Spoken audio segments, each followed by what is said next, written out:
जो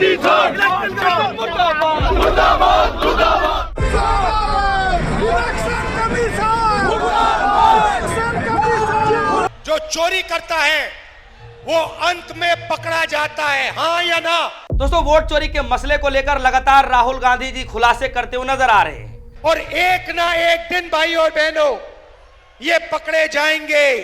सबूत हमने सामने रखा है, ये भाग के कहीं नहीं जा सकते। हालांकि खुलासे एक नहीं, दो नहीं, बल्कि तीन तीन बार वो खुलासे कर चुके हैं। और हाल ही में राहुल गांधी ने हरियाणा चुनाव को लेकर के जो खुलासा किया है, तब से लेकर के अब तक गोदी मीडिया में इसका कोई भी जिक्र नहीं किया जाता है। ना ही भारतीय जनता पार्टी के अंदर जिक्र किया जाता है, ना ही चुनाव आयोग की टीम में कि इसका क्या जवाब दिया जाए। जवाबों से किस तरीके से कन्नी काटना है, अगर किसी को सीखना हो तो इस वक्त चुनाव आयोग से सीख ले।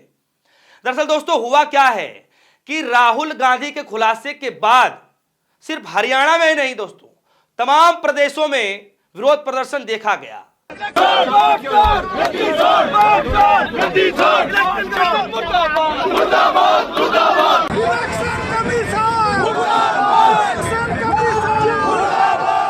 और देखिए कि हरियाणा के साथ साथ किस तरीके से पश्चिम बंगाल के अंदर में ज्ञानेश कुमार के पुतले फूके गए हैं। दोस्तों, यह तस्वीर देखिए, बाकायदा लोगों ने ज्ञानेश कुमार के पुतले फूकने शुरू कर दिए। और आज दोस्तों एक बड़ी खबर निकल करके आ रही है कि यह लड़ाई धीरे धीरे दिल्ली तक पहुंच चुकी है। और ये तस्वीरें देखिए, राहुल गांधी के सभी सिपाही हैं और बाकायदा ज्ञानेश कुमार के खिलाफ सड़कों पर मोर्चा खोल रखा है।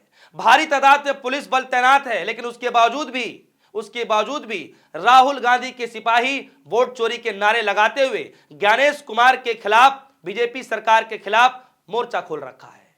और आज दोस्तों एक बड़ी खबर निकल करके आ रही है कि बाकायदा इलेक्शन कमीशन का जो पूरा भवन है, उस भवन की दीवारों पर पोस्टर चिपका दिया गया है। जी हां, पोस्टर चिपका दिए गए हैं वोट चोरी के नारे से। उस ब्राजील मॉडल के जो पोस्टर हैं बाकायदा हर जगह चिपकाए जा रहे हैं कि बताइए ये है कौन, तू है कौन, तेरा नाम क्या, इस तरीके से स्लोगन लिख करके बाकायदा चुनाव आयोग के भवन के बाहर चिपकाए जा रहे हैं।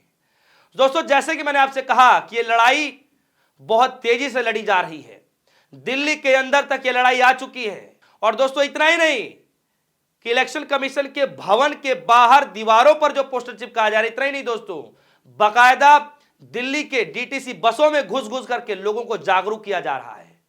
और दोस्तों कुछ जगह से तो ऐसी तस्वीरें निकल करके आ रही हैं पंजाब से, जो बाकायदा गाड़ियों के ऊपर डिस्प्ले लगा करके दोस्तों घुमाया जा रहा है। राहुल गांधी की लाइव प्रेस कॉन्फ्रेंस सबको दिखाया जा रहा है, प्रेजेंटेशन दिखाया जा रहा है कि किस तरीके से चोरी की जा रही है। यह अपने आप में बड़ा गंभीर सवाल है कि आखिर ये लड़ाई किस तरीके से दिल्ली तक पहुंच गई। और हालांकि राहुल गांधी जी दिल्ली में ही प्रेस कॉन्फ्रेंस करते हैं, और जहां पर दोस्तों ये विरोध होता रहा है, वहां से कुछ ही किलोमीटर की दूरी पर प्रधानमंत्री मोदी जी का घर है, कुछ ही किलोमीटर की दूरी पर जो है आप देखेंगे गृह मंत्री जी का घर है, और महज 100-200 मीटर की दूरी पर संसद भवन है, और महज 150 मीटर की दूरी पर इलेक्शन कमीशन का वो भवन है, ऑफिस है दोस्तों। और उस वक्त जब मैंने आपसे खबर बताई थी, पूर्व में आपको खबरें बता चुका हूं कि जो ये जो खींचतानी की जो तस्वीरें देख रहे हैं, ये जो तस्वीरें आप देख रहे हैं, जिसमें पुलिस प्रशासन के द्वारा जो लोग वोट चोरी के खिलाफ सड़कों पर उतरे हैं, किस तरीके से उनको ठूंसा जा रहा है बसों में, किस तरीके से उनको डिटेन किया जा रहा है, ये लड़ाई बाकायदा इलेक्शन कमीशन के जो ऑफिस है, जो कार्यालय है, दफ्तर है, कुछ ही दूरी पर हो रहे हैं दोस्तों। और आज ये लड़ाई धीरे धीरे इलेक्शन कमीशन के दफ्तर तक पहुंच चुकी है। जी हां, और इस नजारे को देख करके हर कोई हैरान है दोस्तों। जरा देखिए कि किस तरीके से न सिर्फ दिल्ली के डीटीसी बसों में लोगों को जागरूक किया जा रहा है, बाकायदा दिल्ली मेट्रो के अंदर राहुल गांधी के सिपाहियों ने मोर्चा खोल रखा। जरा देखिए कि किस तरीके से लोगों को जागरूक किया जा रहा है। देश के लोकप्रिय श्री राहुल गांधी जी ने वोट चोरी का जो मुद्दा है वो बहुत अच्छे तरीके से तथ्य के आधार पे, फैक्ट चेक पे उठाया है, लेकिन इलेक्शन कमीशन इसका जवाब नहीं दे रही है। जवाब कौन दे रहा? सत्ता में बैठे जो इलेक्शन कमीशन द्वारा सत्ता में बैठी है। ये ब्राजील की मॉडल है, ब्राजील की, देश की नागरिक भी नहीं है, ब्राजील की मॉडल है। इन्होंने 1 नहीं 2 नहीं 3 नहीं टोटल 22 फेक वोट डाले, टोटल 22 फेक वोट। आ जाओ। तो दोस्तों देखा आपने, और ये देखिए तस्वीरें, ये वीडियो जरा देखिए कि बकायदा किस तरीके से पश्चिम बंगाल के अंदर, मुर्शिदाबाद के अंदर ज्ञानेश कुमार के पुतले फूके जा रहे हैं। और लिखा क्या गया है, वोट चोर गद्दी छोड़, नेता प्रतिपक्ष राहुल गांधी जी ने हरियाणा में हुई वोट चोरी पर बड़े खुलासे के बाद युवा कांग्रेस के कार्यकर्ता चुनाव आयुक्त ज्ञानेश कुमार के खिलाफ जोरदार प्रदर्शन किया और उनका पुतला फूका।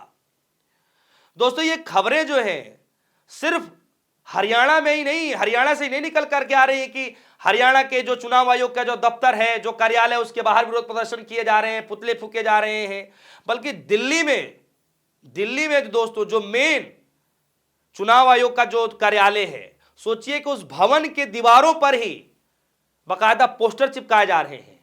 उस ब्राजील के मॉडल की तस्वीरें हर जगह दोस्तों आप देखेंगे कि बैनर लगा लगा करके लोगों को जागरूक किया जा रहा है। और दोस्तों जैसे कि मैंने आपसे कहा कि ये लड़ाई हर जगह लड़ी जा रही है, इसीलिए मैं आपसे कह रहा हूं कि ये लड़ाई कर्नाटका में लड़ी जा रही है, ये लड़ाई तमिलनाडु में लड़ी जा रही है, ये लड़ाई वेस्ट बंगाल में लड़ी जा रही है, ये लड़ाई हरियाणा के अंदर लड़ी जा रही है, ये लड़ाई बिहार के अंदर लड़ी जा रही है, और धीरे धीरे ये लड़ाई पूरे प्रदेश तक पहुंचती हुई जा रही है। दोस्तों एक तरफ ज्ञानेश कुमार के पुतले फूके जा रहे हैं, दूसरे तरफ इलेक्शन कमीशन के बाहर जो दफ्तर है उसके बाहर भारी हंगामा होने की तस्वीरें आ रही हैं। और आज दोस्तों ये खबर निकल करके आ रही है कि इलेक्शन कमीशन के भवन के दीवारों पर ही दोस्तों वोट चोरी के खिलाफ पोस्टर चिपका दिए जा रहे हैं। दोस्तों सबसे बड़ा सवाल है कि देश की गोदी मीडिया इस वक्त एकदम सन्नाटा पसरा हुआ है स्टूडियो के अंदर।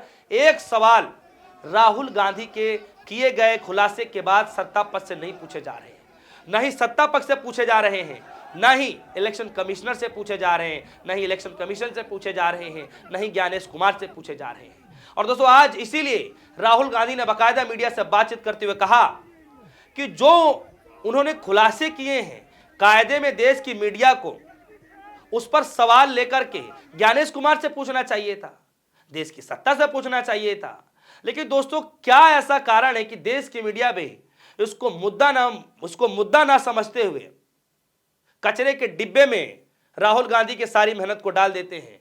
गोदी मीडिया इसको कभी खबर ही नहीं बनाना चाहता। क्यों नहीं बनाना चाहता ये आप सभी को भी पता है कि किस तरीके से ऊपर से दबाव बनाया जाता है, किस तरीके से डराया जाता है। यही कारण है दोस्तों कि राहुल गांधी के इतने बड़े बड़े खुलासे के बावजूद भी उसको मुद्दा मीडिया के अंदर नहीं बनाया जाता है। क्यों नहीं बनाया जाता है, यह बड़ा अपने आप में गंभीर सवाल है।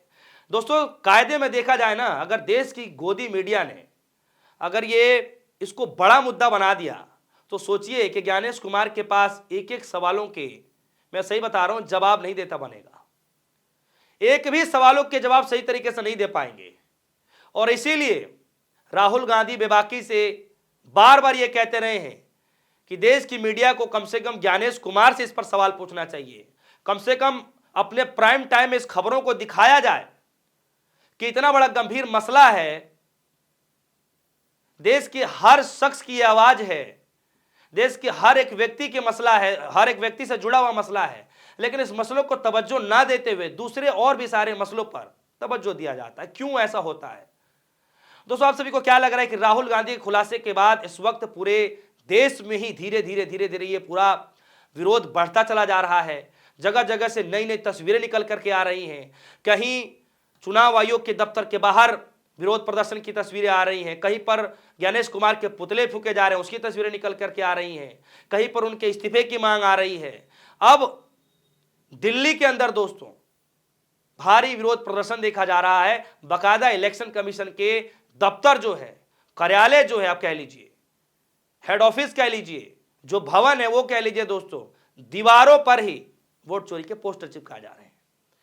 आप सभी के मन में इस खबर को लेकर क्या राय है, वीडियो कमेंट सेक्शन में जाइएगा, अपनी राय जरूर रखिएगा। क्या लगता है कि जल्द ही ज्ञानेश कुमार कुछ इस मसले को लेकर खुलासा कर सकते हैं, बात जरूर रख सकते हैं, राहुल गांधी के पूछे गए सवालों का जवाब दे सकते हैं? हालांकि 2-3 बार राहुल गांधी ने प्रेस कॉन्फ्रेंस किया, आज तक जवाब देते नहीं बना। क्या लगता है कि इस बार जवाब दे पाएंगे? फिलहाल कह दीजिए इजाजत, दिखते न्यूज़। धन्यवाद।